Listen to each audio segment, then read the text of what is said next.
Welcome to Season 3 of Bed and Butter, the podcast where passion meets profession in the world of hospitality. In partnership with Southern Maine Community College, we're back with fresh energy and even bigger conversations. This season, we're talking with culinary innovators, a brewery entrepreneur, hotel and industry leaders, a TED Talk speaker and influencer with a purpose-driven message, as well as one of the top tourism execs in the country, all sharing insights that will inspire and elevate your journey.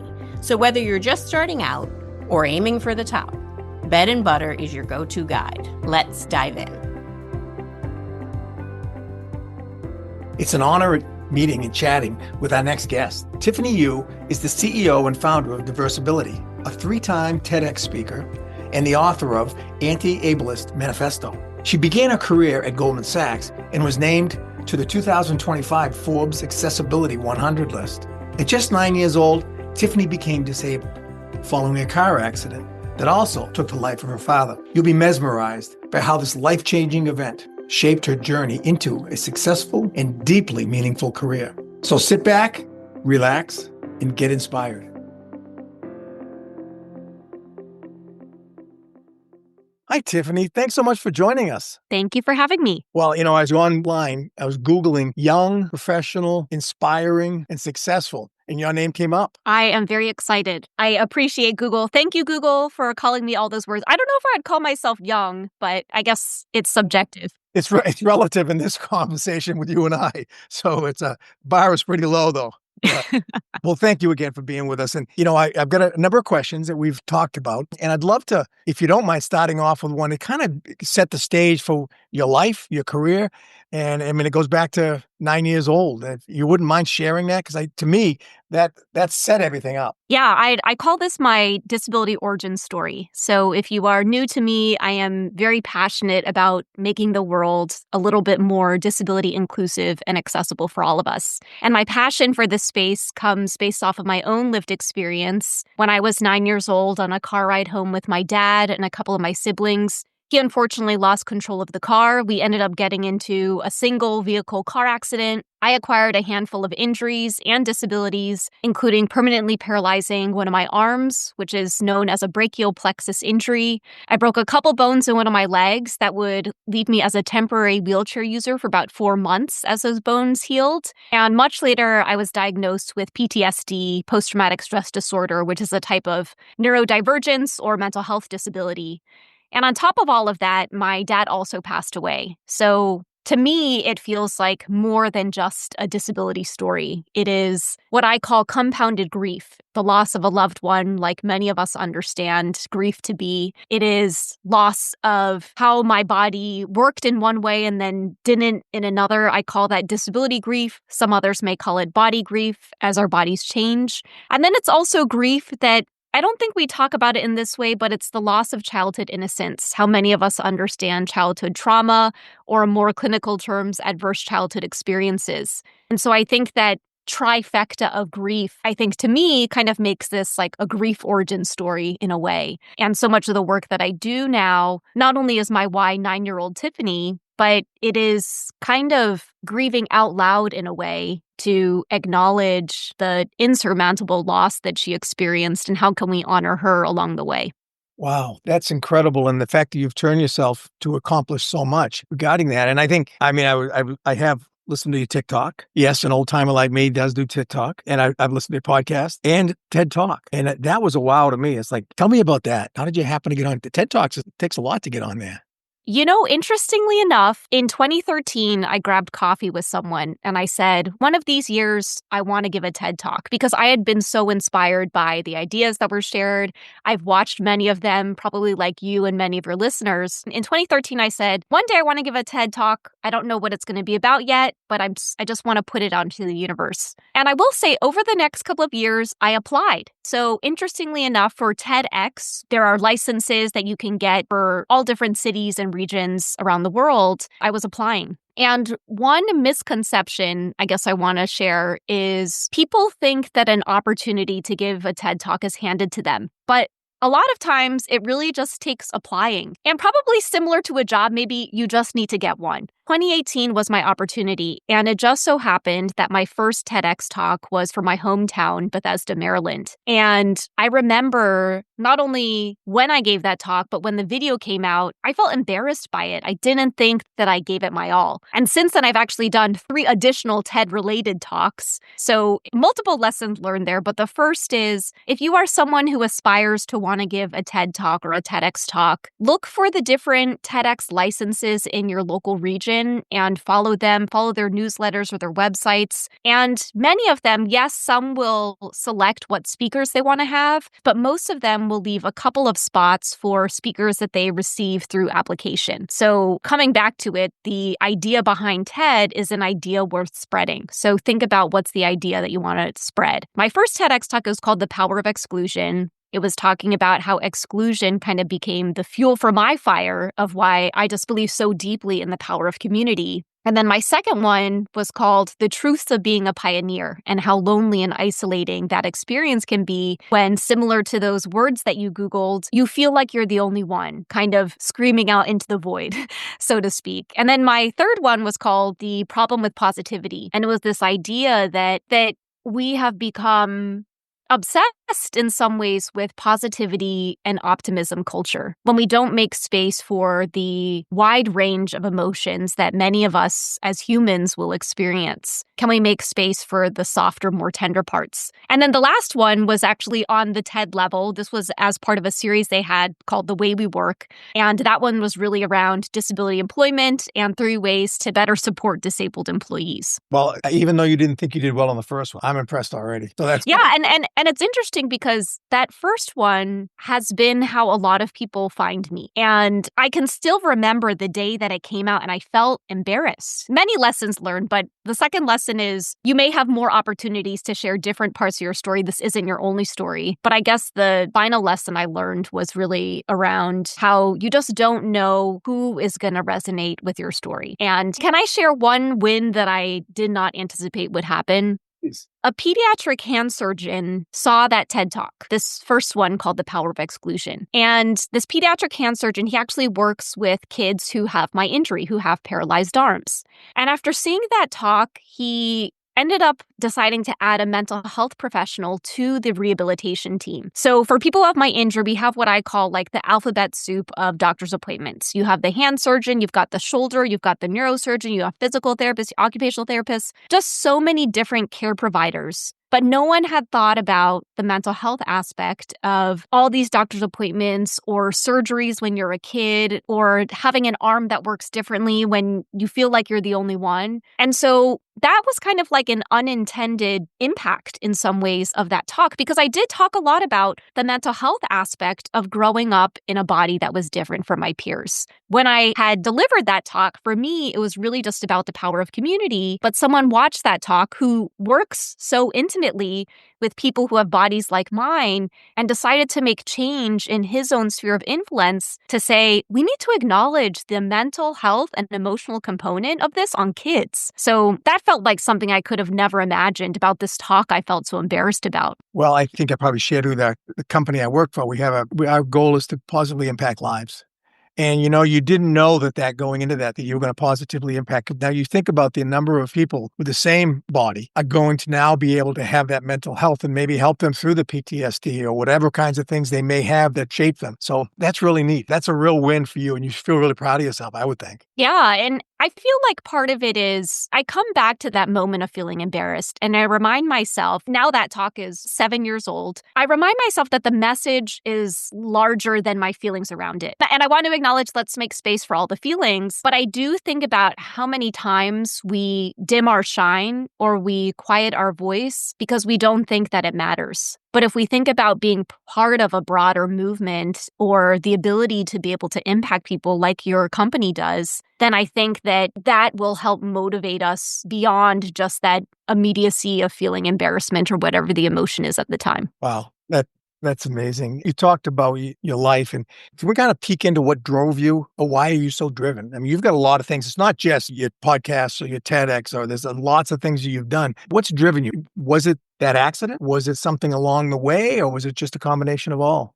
I will acknowledge that people who have experienced the level of trauma that I have, some of them may have life and health outcomes that look very different from my own. I guess it's two things that are driving me, or three things, because the best things come in three. The first is 9-year-old Tiffany. I think about her a lot. I think about the support that she didn't have. I feel sad sometimes when I watch videos of myself recounting the car accident. And I think about how I just wanted her to be a kid. And I will say, I wrote a book. It's called the Anti-Ableist Manifesto. And I met this 11 or 12-year-old who had actually listened to my book with her blind mom. And I've actually dedicated my book to 9-year-old Tiffany. And in some ways, when I saw this 11 or 12-year-old talking about things that she learned, not only did it make me really hopeful for the future, but it also made me feel like she was the embodiment of younger me.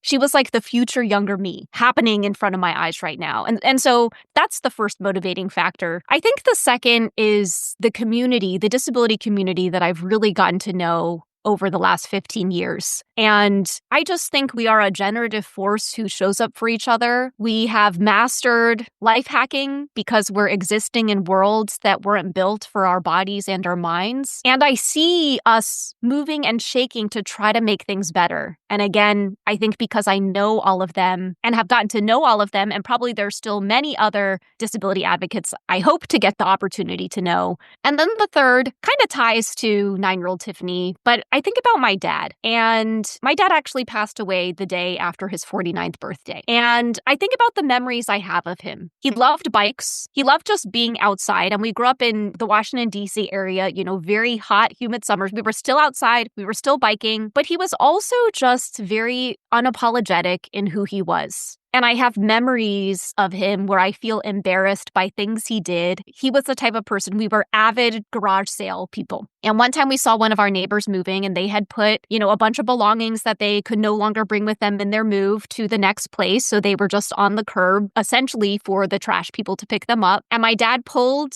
into their driveway and we went through what they were leaving behind. And I still have a bear that we got from that is still in our house. And I think about how I want to embody some version of that into how I want to live today. And I'm not one to say, oh, my dad would be proud, but I just think about the ways that so much of who he was is embodied in who I am. And in some ways, I'm living out his legacy by being this version of myself. Well, you may not want to say he'd be proud of you, but I'm going to say it. There's no question he'd be proud of you. I would be. I am. I don't just barely know you, and I am. So let's take a little bit through your career. Let's not forget, I want to talk about disability tax, or you talk about disability tax. I thought that was quite interesting. Your career, you went to college. You want to just take a little bit of college and a little bit of your top 3 jobs before you get to Sure. So I went to Georgetown, which is about 20 minutes away from where I grew up. And I studied finance and accounting there because I took an accounting 101 class my first year of college. And on the final exam, you had to get your financial statements to balance. So this is your income statement, your cash flow, and your balance sheet. They all weave together beautifully. And my balance sheet balanced. And I felt it may be rare that you meet people who just find a lot of joy out of all the numbers just working out like that. I'm thinking a lot of accountants are that way. So you are not alone in that case. So there are 2 general paths for people who decide they want to pursue finance or accounting. One is to work in accounting, and the other is to potentially go into finance.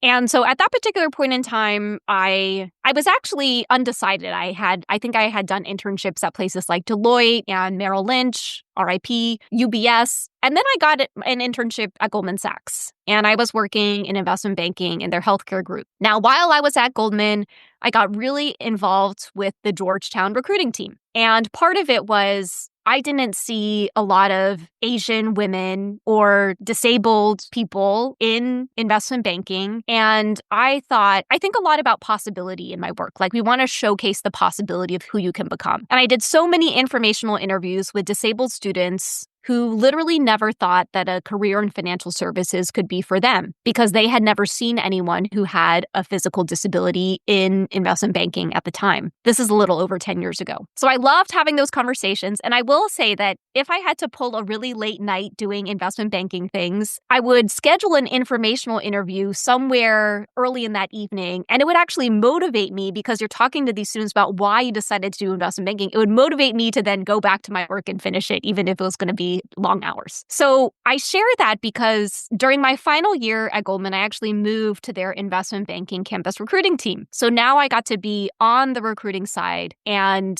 I had done the internship that all of these MBA students wanted to do. And so I did that for about a year. And after that year, I thought back to my childhood dream. And my childhood dream was I grew up watching like Katie Couric. And I just loved the idea of journalism, the way that so many of us had our TVs on at 6 to catch the nightly news, or were tuning into talk shows during the day. So I thought about, okay, here I am, a former investment banker, recruiter, now trying to pursue this childhood dream I had in broadcast journalism. I looked at any transferable skills I may have had, and there are a couple business TV stations, CNBC, Fox Business, Bloomberg Television, and I got a job at Bloomberg Television and swallowed my ego, started out as a production assistant. So this is an hourly job. I was paid $18 an hour. I went from investment banking salary to $18 an hour, but to pursue this dream. And I will say I did that for about a year. And honestly, I'm really glad that I tried it, because I realized that childhood Tiffany, this thing that she wanted to do, I didn't actually like it that much. I was okay with it. I thought it was fascinating that we could move markets based on the type of news that we were reporting. Like, that part was fascinating to me. But because now I had this finance background and had worked on the media side of a media company, I got poached back to go back into corporate finance, but this time kind of like as a director of corporate finance or corporate development at a media startup. And I reported to the CFO. And I will say, on paper, for 20-something-year-old Tiffany, this job was everything I could have dreamed of. I wanted to have my own office, when offices were a thing. I wanted to have a seat at the table and have a voice at that table. And what was really cool about this job was I managed our financial model. So I got to sit in on board meetings, because anytime there was a question around something related to our forecast, the CFO and I, both knew our numbers really well. But I felt like there was something more for me. So while I was working at that job, I actually started hosting a lot of meetups for the disability community. And this to me kind of felt like a dotted line between Tiffany, who became disabled at 9. I had started a disability campus club when I was at Georgetown, to now kind of in my early-ish career, still trying to find community. I know this is a little long-winded, but all of that to say, I started doing a lot of community work, and it made me want to do something kind of at the intersection of tech and community. Tech was booming at the time. There were so many coding boot camps that you could take. I ended up taking one, actually, surprisingly so. I don't talk about that much. And then moved to a real estate tech startup as their community manager. And I want to share that I got fired after 6 months. And I think that is a part of many of our careers that we kind of gloss over, because maybe it's not a long enough gap where you go to the next thing. But after I had gotten fired, honestly, I felt a lot of shame around it. I had felt like I failed. But because I'd been hosting these disability meetups, I said, you know what, let me try to continue organizing these community events while I look for my next thing. And that was March of 2017. And since March of 2017, I have been what you would call like a full-time disability advocate. So that's a little bit of the jungle gym, I guess I'll say. I had no idea where we were going to go with all this. I just know you inspired me. And I think that says a lot about anybody in whatever field they go into, whatever direction their careers take them. I too was at a job where I lost it, and it was embarrassing and it was difficult, but you learn something from that, and you kind of go back to your passion. You did that. You went to your passion, and that was to work with the disability community. Yeah. And I will share part of why I want to share that part of my story is I think there's this misconception that we have to be good at everything. Like, you can look at my LinkedIn highlight reel and it's a lot of great things. But there are things I'm not good at, right? And it's part of it is, whether you build out your team or figure out how to delegate, but better understanding, okay, how can I let my gifts shine brighter? And then have some knowledge of the things that I'm not so good at. And is there a way I can do less of those things? I mean, there's still some things that I don't enjoy doing as much, more like daily life things like doing your laundry. And of course, you can outsource all of those too. But well, I think, as I said, I don't think I was heading in any direction with this. What I'm hearing is a lot of life lessons that our listeners, whether they're high school, college, young professionals, or people going in the industry of hospitality, which is the basis of this. But I think that, you have to be a person first. And it doesn't matter whether you're in that, or whether you go into accounting, or whether you go into media or anything. And you've been through a lot in your life, starting with the initial issues. Talk to me about the disability tax. You got to dumb it down for me. But the disability, I thought that was quite interesting. And I never thought of that with the costs that are involved with someone who's disabled? Yeah, and I would say it's a parallel to what's known as the pink tax, which is when you're a woman, the additional things that you need. And there was this, I think, a piece of viral content that went out that said it was a man and a woman, and they went to a grocery store to buy some daily life things like shampoo, razor, etc. And then afterward, they literally just bought the same things. The shampoo was marketed as for men, and then the for women one. And they realized that the items that were targeted toward women cost a little bit more. And so I bring that back to the disability tax to say, what are the things that we have to buy that may cost us more? I'll share a simple example from my own life. So as someone who can only use one arm, my luggage has wheels. We love our luggage with wheels, but I usually will always check my bag. Now, if you don't have status with the airline, checking your bag can cost $35 to $40. So I already know that whenever I buy my flight, I have to tack on an extra $35 to $40. Think if you have additional access needs. Maybe you are someone who uses a mobility device and you have to get to the airport even earlier to make sure that you can check your mobility device in and make sure that it has all the paperwork. So that's time away from work, right? So it also means maybe if you're in an hourly job, you are not able to work all the hours. And this is just in the context of traveling for a trip. We also think about things like, say you are someone who one of your access needs is you're not able to use public transit, right? Maybe you need door-to-door service. So instead of paying $1.75, which is how much I pay to take the metro, you are paying $30, $40, $50 to get from one place to another. That's another example. And I try to use more like daily life examples, but of course you can think about additional healthcare needs, right? So I have an occupational therapist. And actually, the example that I share probably in the excerpt that you read. So there's an excerpt that was shared in The Guardian on the disability tax from my book. So if you are interested in a little sneak preview of the book, you can check out this chapter. But I talk about a cutting board. And I did some research on if you were to buy a knife and a cutting board, just like a pretty standard one, it would be maybe $15 to $30. Now, the cutting board that I have, which is designed for people who can only use one arm, the last time I checked it retailed for about $65 to $75. So keep in mind that I'm paying over 100% to cut a cucumber if we bring it back, right? And I think that when we initially started thinking about the disability tax, we thought about it in terms of increased healthcare needs, right? Maybe you need additional medications or additional mobility devices or a personal care attendant. But if we distill it back, again, I want to cut a cucumber. You want to cut a cucumber. It's summer. We want to put it in our salad. It's costing me $75 just to be able to participate in that one activity. And I think about all of the different ways, and I'd encourage listeners to think about all the different ways that maybe someone who has different types of disabilities or a disability that impacts their mobility may cost a little bit more through all the different things that we do throughout our daily life. I found that fascinating. We've got to kind of wrap it up, but I'd like you to talk to our listeners from the students who are going into some field, in this case, hospitality, but in any field, but also leaders that are out there already, and then owners of companies. There's a big contingency of Marriott execs and Hilton execs that follow the podcast. So talk to them about what can they do to make lives better of someone who might have a disability.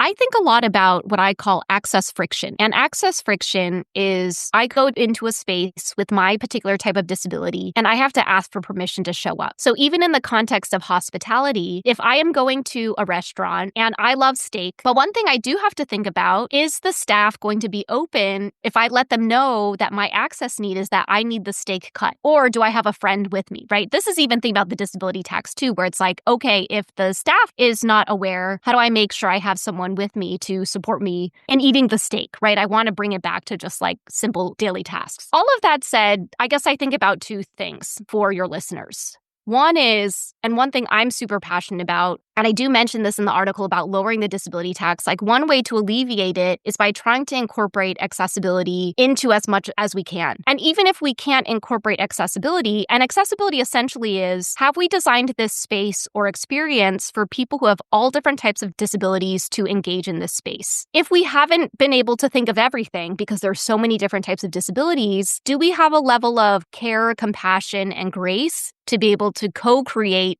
that environment alongside someone who wants to engage, who may think or their body may work a little bit differently. So that's more on like the customer experience side. I do think a lot about employment and the ways that part of this work is helping disabled people achieve what we call economic self-sufficiency. So can you make enough money to live? Can you make enough money to cover your disability tax, at least the way it's laid out right now? So if there are ways that you can prioritize hiring disabled people all throughout your supply chain, that is just something that I feel really excited about, because I do believe that not only is there an economic imperative to hiring disabled people and championing disability employment, but there is also, we have power when we have economic power. And I think that starting to broaden the disability conversation to include that part of it is important. So distilled down, it's hire disabled people, number one. And then number two, just remember that accessibility is another way to promote equity. And the more that we prioritize accessibility,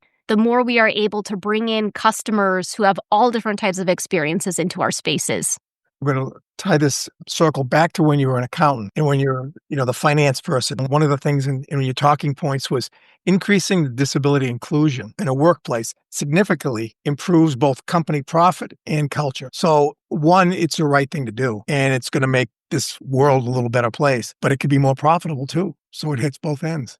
Yes, this is from Accenture research as well. So you can go and look at the Accenture research that just shows that disability inclusive business is smart business. Well, I think I got to feel pretty smart. That's smart as in my main accent. But I got to feel pretty smart inviting you to join us, because this has been wonderful for me. And I know our listeners are going to love it. And from the young students to the Marriott or Hilton execs and business owners like me. So thank you so much, Tiffany. This has been a pleasure. And I can't wait for the next TEDx. And do not be embarrassed. I'll be proud of you. Thank you so much.